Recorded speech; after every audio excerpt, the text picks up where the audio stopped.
great outfit. Hey.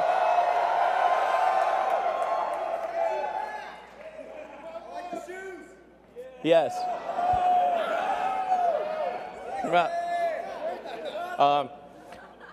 Yeah. Well, everyone, welcome to the Tesla Design Studio, where we've held many product unveilings before. Hope you guys all have a really great time tonight. I think I've never seen so many cameras in my entire life. This is cameras everywhere. So we're going to start off by just talking a bit about how did we get here. You know, what are the things that have led to this day?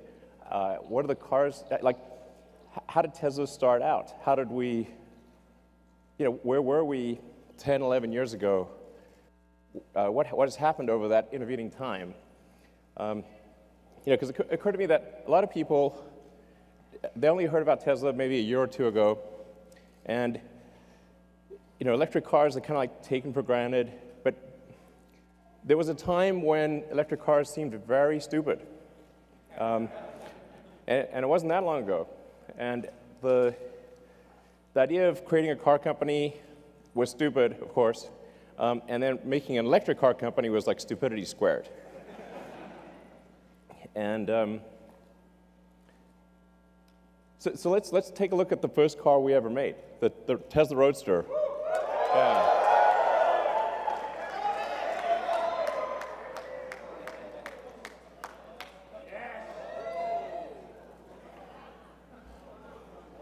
All right.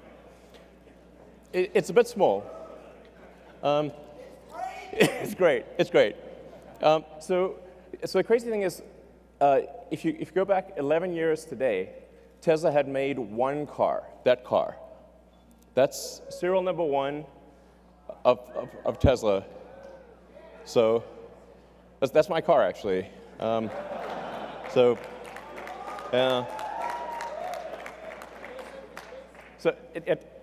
on February 2008, we'd literally only made one car, that car.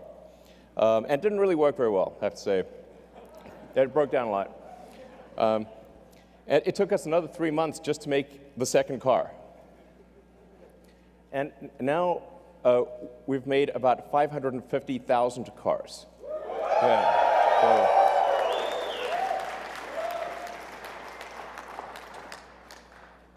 and after the Roadster, essentially what happened with the Roadster is we said, okay, we want to make a car, we want to really break the mold about how do people think about electric cars. They think about electric cars being slow and ugly and poor performance. So we wanted to have a sports car, you know, a car that is fast, looks good, sexy. That's right. Ha ha. You took the words out of my mouth. So exactly. Sexier. That's right. So the Roadster, the reason we did a sports car is we wanted to create a car that would break the mold for electric vehicles, and that would be sexy and fast and long range, and that's why we did the Roadster. And you know, people say that, well, you won't be able to make a car with those specifications, and if you do, nobody will buy it. So we had to prove those two things wrong. And then after we made the Roadster, they said, okay, sure, you can make some toy sports car, but you can't make a sedan. You can't. There's no way you could compete with the luxury sedans that are gasoline, because they're the best. And there's no way you could make an electric car that's like that. So we did. Model S.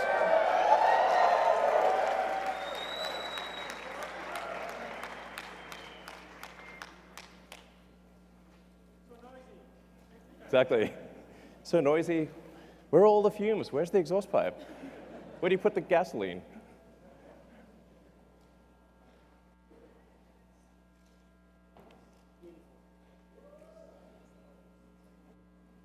Yeah. So we actually started designing that car in the rocket factory. So we didn't have a design studio. But we took a little corner of the rocket factory, and Franz joined. And we just, with a tiny crew in a corner of the rocket factory, we designed that car. I think that car was really important because it was competing against the best of the gasoline cars. So if you can make an electric car that can beat the best of the gasoline cars, it's a very powerful statement to prove that you can go electric. So then, working from the Model S, which by the way, in terms of where the name comes from, actually, I like calling things what they are. So Roadster is called Roadster because it's a roadster. There is no good word for sedan.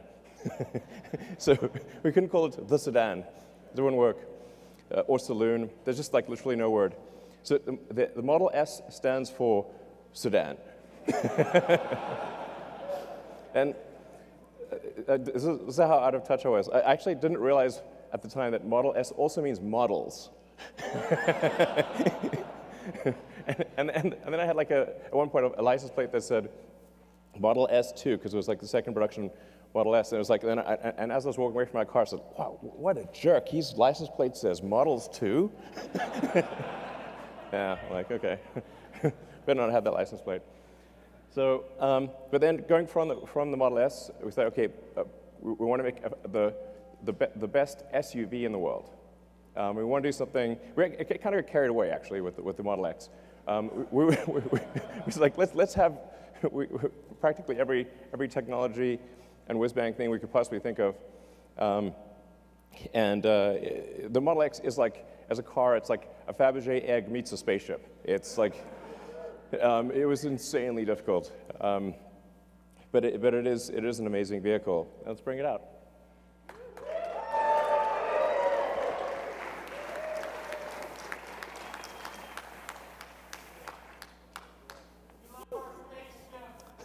Cool.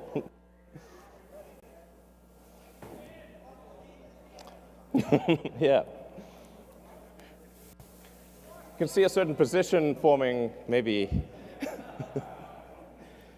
So the Model X, like I said, it really feels like a Fabergé egg spaceship.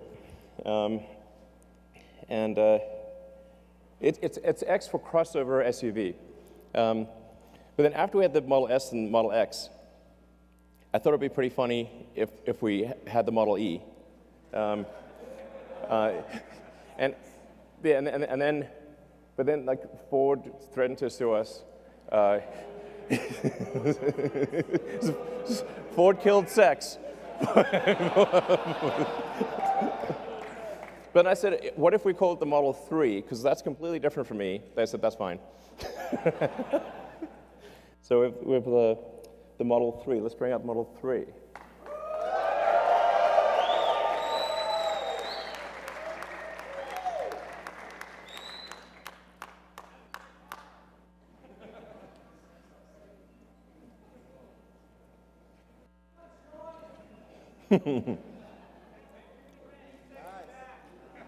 That's right, exactly. Exactly, smart summon with a person.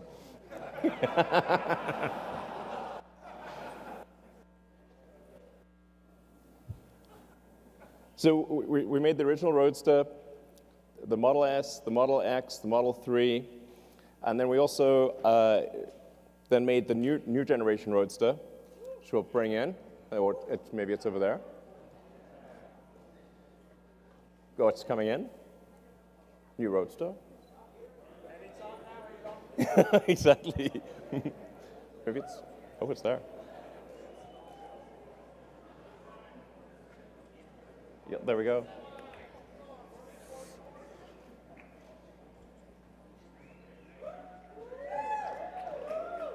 Sweet.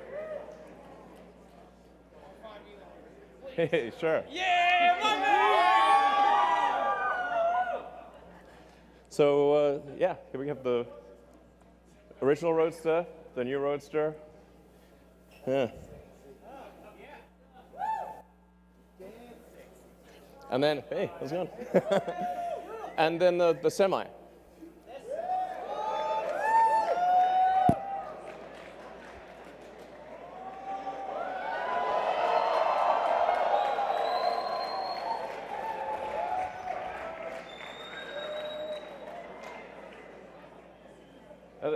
Actually, the Tesla Semi drove here nonstop all the way from the Bay Area.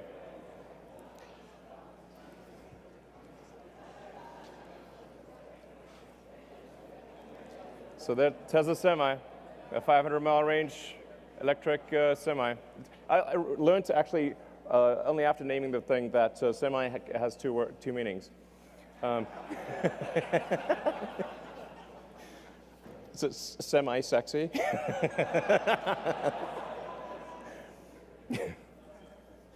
So, yeah, so we're really excited about bringing those products to market. So that's sort of talking about our products. But then the factories are as much the product, if not more, than the vehicles themselves. In fact, I really think like the difficulty and value of manufacturing is underappreciated. It's insanely difficult. It's like relatively easy to make a prototype and extremely difficult to mass manufacture that prototype or to mass manufacture a vehicle reliably and at scale. I mean, even for rockets, I'd say it's probably a factor of 10 harder to design the manufacturing system for a rocket than to design the rocket. And for cars, I'd say it's maybe 100 times harder to design the manufacturing system than to design the vehicle itself. That's what the free market. I don't mean to have it in black and white. It's like it's not so long ago. They didn't even have color cameras back then. It was 2010. But it was very bleak. It's like essentially when we acquired the Fremont factory, which used to be called NUMMI, people sort of thought, oh, you've got a car factory. Now, if you have a car, they sort of think if you have a car factory, you can just make any car. It's like, no, that's like saying you've got a box. And that box can have anything you want in it. No, only if you make the thing in the box. Although we did get we had get a very good deal on the NUMMI factory, Toyota and General Motors actually took all of the good equipment out, and anything that was like so useless it wasn't even worth the scrap was left. So it literally looked like that, but in color. And it took an enormous amount of effort by a very talented team to actually turn essentially what looked like a derelict warehouse into a working car factory. Yeah.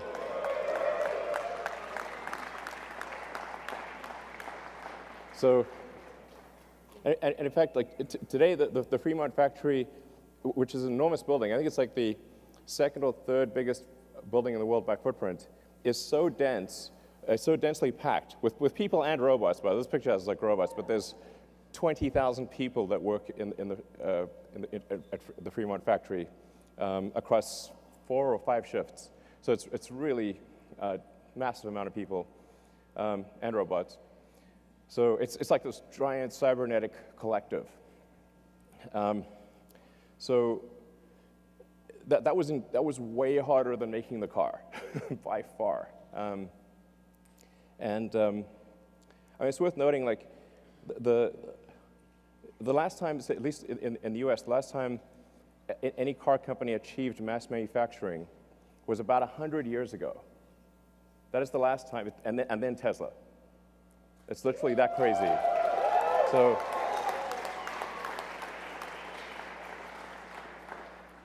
the issue is definitely not coming up with a car design. It is absolutely all about building the production system. You want to have a good product to build, but that's basically the easy part. Then the factory is the hard part. Then the challenge is like, okay, if we create a car factory, where the heck are the batteries and electric motors and power electronics going to come from? And that's where we need to say, okay, we better build something that's capable of 50 gigawatt hours at least of cell output, which at the time when we proposed the Gigafactory, I believe like total global output of lithium-ion batteries for all purposes, phones, laptops, certainly cars, anything, was about 30 gigawatt hours. So we're like, okay, well, just do the basic math. We need 50 gigawatt hours. So we better have a real big factory, or there's no way. So, we were going to build it in California, but like it would have taken 2 years just to get the permits. So we built the Gigafactory in the amount of time it would have taken to get the permits in California. That's what the Gigafactory looked like in 2010. It was basically rocks and bushes, okay? And now this is what it looks like now.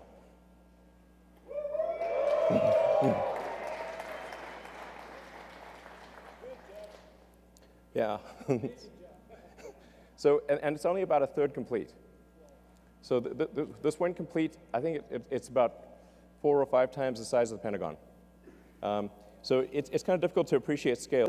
Although it's really quite tall. It's like 70 feet tall. So the volume of it is just mind-blowing. It takes 2 hours just to walk around it. So, you know, again, it's work of a tremendously talented team working like crazy, like tens of thousands of people to produce this factory. And today it produces more lithium-ion than the rest of the world combined. So.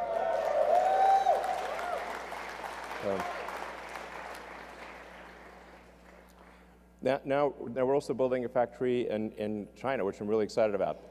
As you can see, this very impressive. Very impressive. A large puddle.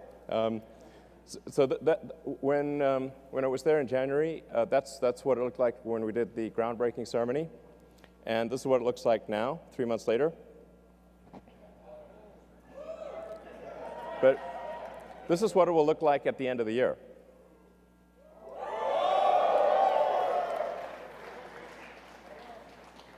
So things are moving fast, and this will actually be, once it's complete, the equivalent of our Fremont car factory plus our Nevada battery gigafactory combined. Yeah, so it's integrating the two, which kind of makes sense.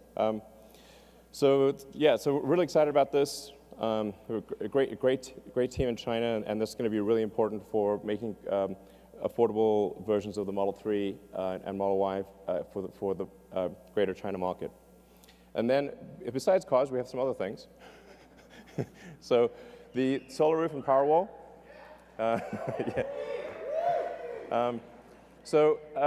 This is definitely going to be the year of the solar roof and Powerwall.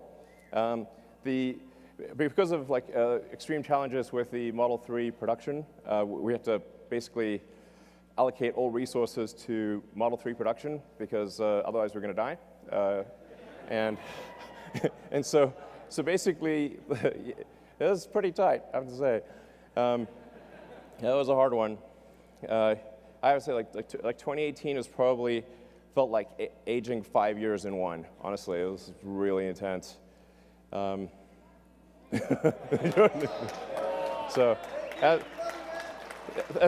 thank you for supporting Tesla through this difficult period. Thank you. Yeah.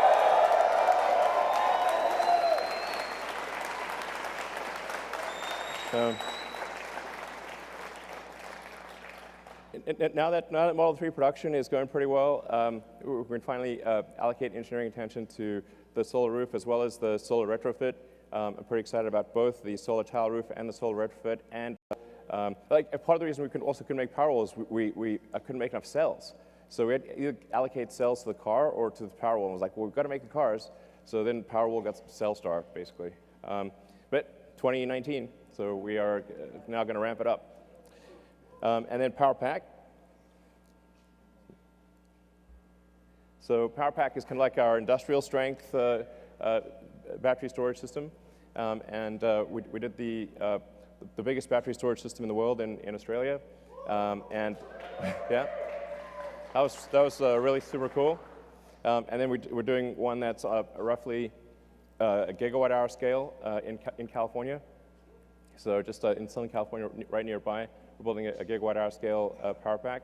And so we expect this to ultimately be really critical for transitioning the world to sustainable energy. You obviously have to have sustainable energy production and sustainable energy consumption. So the sustainable energy production needs the solar panels plus the battery, because the sun doesn't shine at night, and then those electric cars, electric vehicles in general. Yeah. So, but I mean, the really exciting thing is if you have, with solar plus battery plus electric vehicles, we have a fully sustainable future. This is a future you can feel really excited and optimistic about. I think it really matters. Yeah.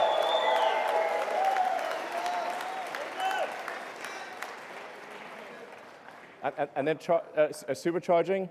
So, the first, in 2010, we had 0 superchargers. So there was no, you couldn't really drive long distances with an electric car in 2010. So it was like, well, okay, we better have some high power chargers, otherwise it's going to be extremely inconvenient to drive long distances. So built into the Model S was a high voltage DC bypass directly to the pack, so you can just sort of mainline power right into the pack. And then we stick it, then nobody was building high power chargers, so like, okay, we better build these high power chargers because nobody's building them. And so we went from 0 superchargers to building a global network of superchargers. Yeah.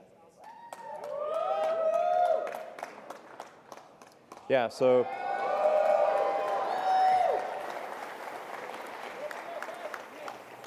it's pretty nutty. Each one of those is a supercharging site.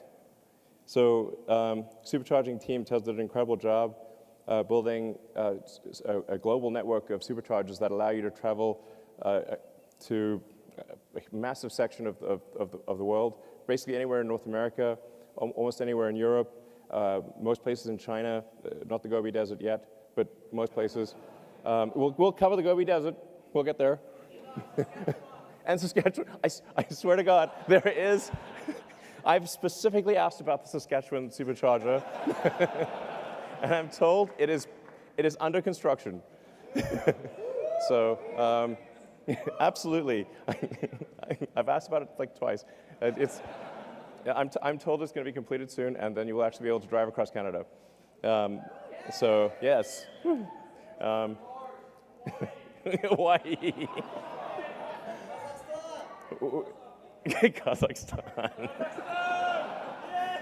Actually, we have some great supporters in Kazakhstan. I think we probably we should have. We will build superchargers in Kazakhstan. There you heard it right here. Anyway, we're going to build a lot more superchargers, and we actually have version 3 of the supercharger that we just unveiled. And in fact, yeah.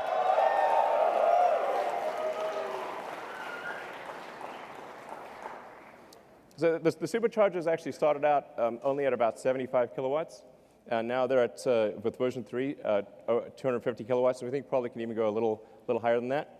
And so if you've got a long-range Model 3, it's capable of charging at about 1,000 miles an hour or 1,600 kilometers an hour. Yeah. So and we have one working in the Bay Area, and then the one here at the design studio is also working as of tonight. So yeah. So we're going to be rolling out the version 3 supercharger throughout the world, just gradually upgrading the existing sites as well as adding new sites. So we did slow down the supercharger rollout a little bit because we wanted them to be version 3 instead of version 2. But now that we have version 3 running, and we're going to spool up production, and so you're going to have like a radical improvement in supercharging worldwide by sometime next year. Yeah. So in terms of where we are today, we got obviously the S3 and the X. We've made, I think, 550,000 vehicles, something like that. 12 months from now, we will have made about 1 million vehicles. So it's pretty wild to think that 11 years ago today, we had made literally 1 car, and a year from now, we will have made 1 million. Yeah. I mean, this is a testament to the incredible talent and effort of the people at Tesla. I'll just say thank you to people at Tesla. You guys are incredible.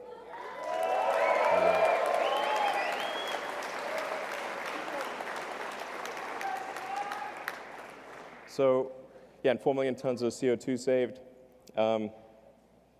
In fact, with the 4 millionth ton, it just ticked over like an hour ago. So the 4 millionth ton just ticked over tonight. Yeah. So, just talking a bit about like, what were the thoughts back then? What were some of the comments? Let's see. The internet is forever. But this is a mere like taste. It was like I said, electric cars were considered extremely impossible and stupid, and in various forms. You're a fraud. Blah. Like, okay, you can drive that fraud. Okay, and then now things have changed. Yeah.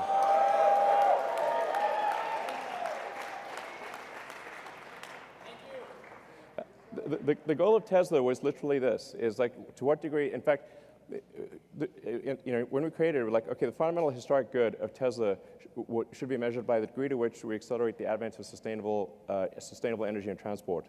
And our goal all along has been to try to get the rest of the car industry to go electric. We did a joint venture thing with Toyota and with Mercedes. We open sourced our patents 3 or 4 years ago. Made them freely available, and so it's extremely rewarding to see that the rest of the industry is going electric. This is great.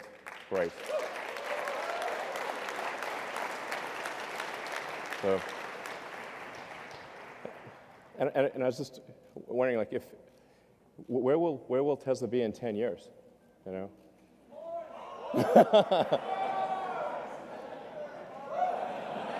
Mars. Exactly. We will be driving a Tesla on Mars. I think we could. I think we actually could. Okay. Tesla will be on Mars in 10 years. I think it will. So after that extended history lesson, what about the actual reason you came? Okay. There's a missing car. It starts with a Y, ends with a Y, and that's Y in the middle. They bring out the Model Y. Oh, wait. Yeah.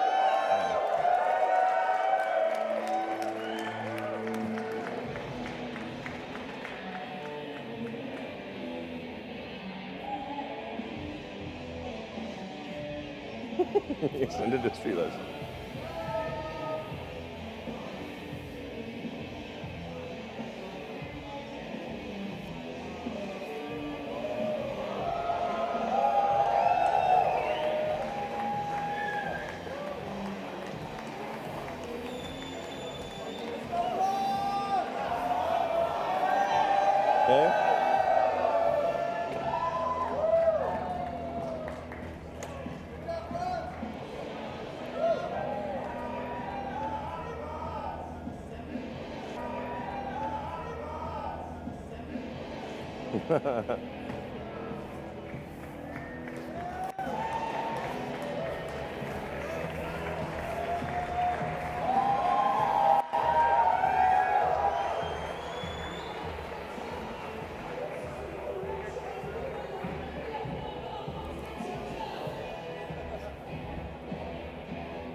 All right.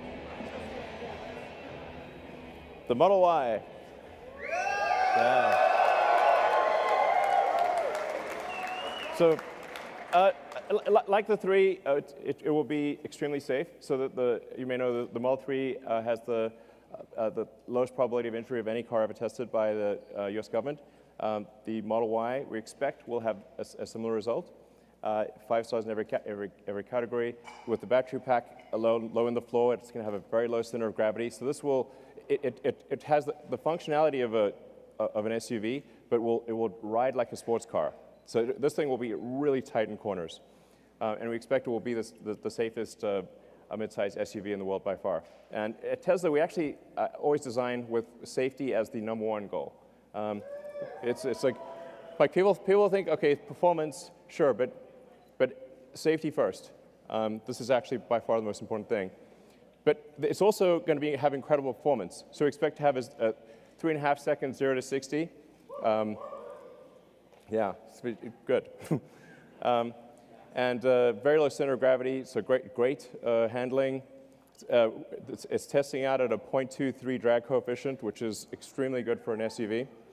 And in terms of range, 300 miles. Yeah. So we expect to have an EPA range of, an actual true usable range of 300 miles. So, yeah. Yeah. From an interior standpoint, it has a panoramic glass roof. And by the way, after I'm done here, you guys will be able to come up and check out the car. So it's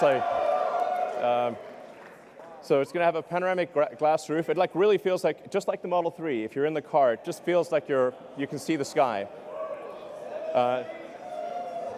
Seat 7, 66 cubic feet.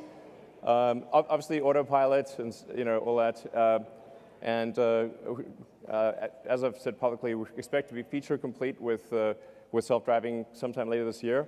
And then as we prove out the safety with billions of miles and kilometers, we will, from our standpoint, feel it's safe enough to not pay attention and then get the regulatory approval sometime thereafter. But the cool thing is feature complete. It'll be able to do basically anything by the end of this year. Just with software upgrades, which is pretty cool. So let's see, Model Y lineup. Okay, there you go.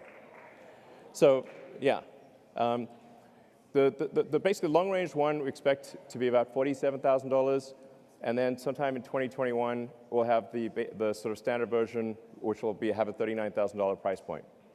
So, yeah.